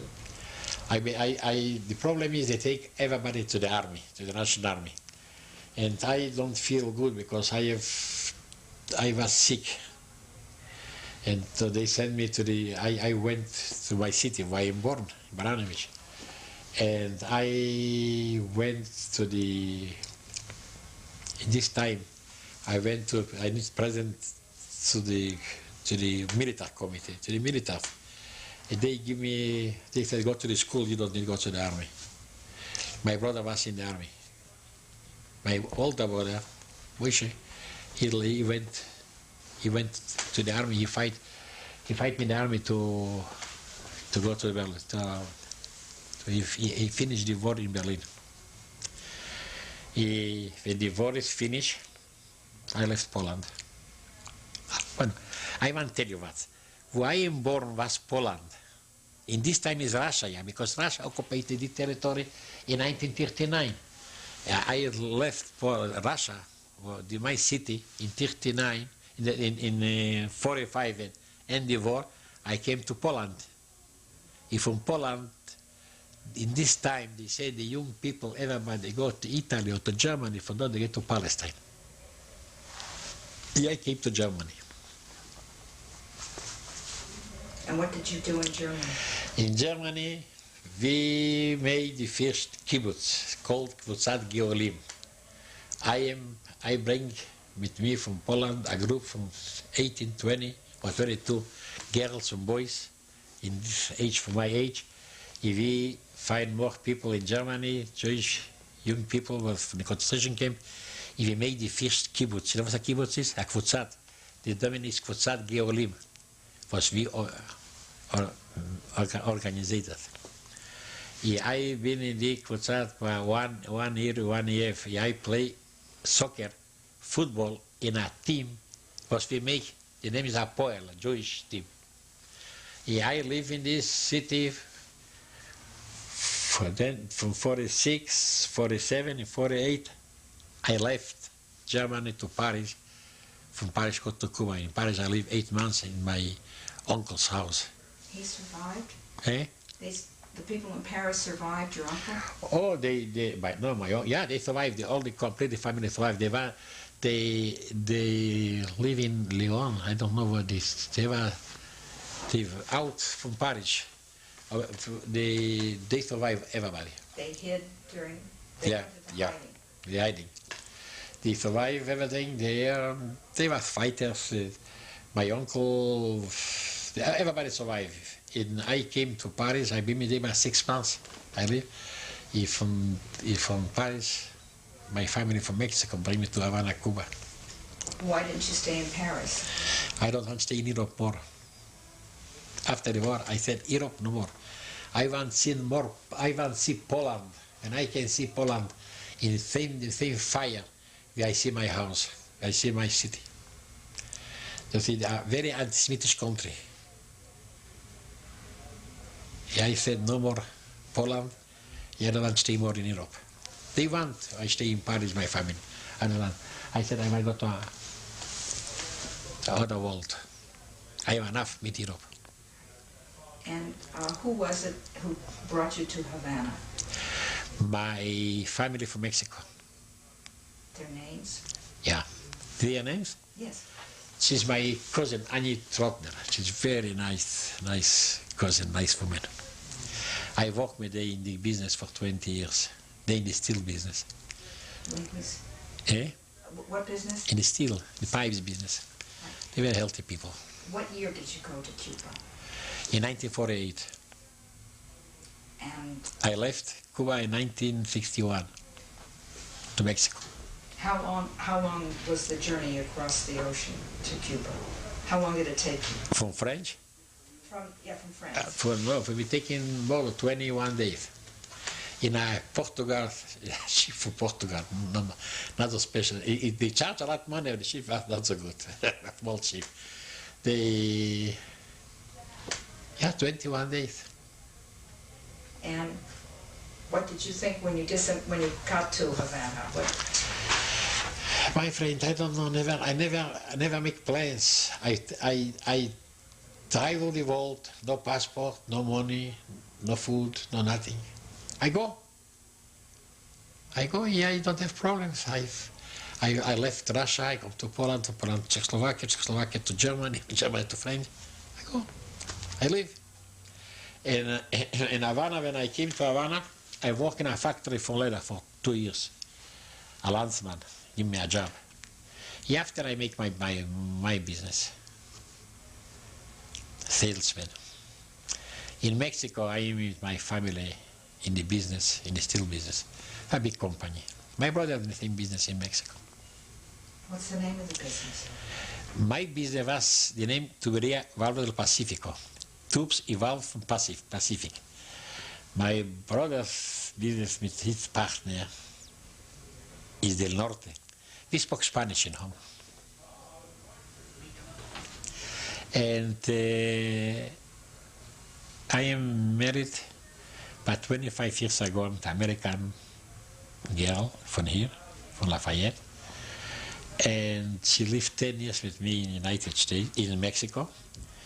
My 3 children born in Mexico, in Guadalajara. And after we moved here, we live here in Walnut Creek. I am retired. What is your wife's name? Susan. And how did you meet? My brother's wife know the family from my wife's family. I don't know, from her uncle. She came to vacations to Guadalajara. She's painting. And she called me one day. She said to me, a family are living in Guadalajara for vacations. Why you don't call you up? She live in a house a Mexican house with more girls. You know, the interchange from the schools. I call you up. My wife is a lot younger for me. And I call you up and they invite you for dinner. I said, I am my brother's wife, my sister-in-law. She called.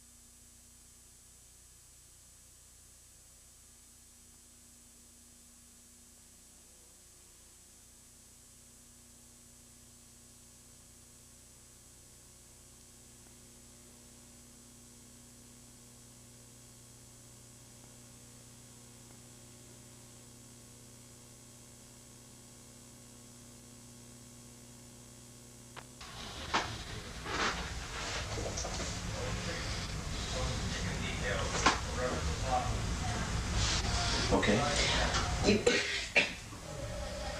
You and Moshe were in the partisan. Yeah. Do you remember any of the other people who served with you there? Mostly Jewish boys. Jewish boys that with us the first time. After we separated, I've been more with the Russian people. And the last time, with another group, was very little Jewish, the most was Russian people. How did you live?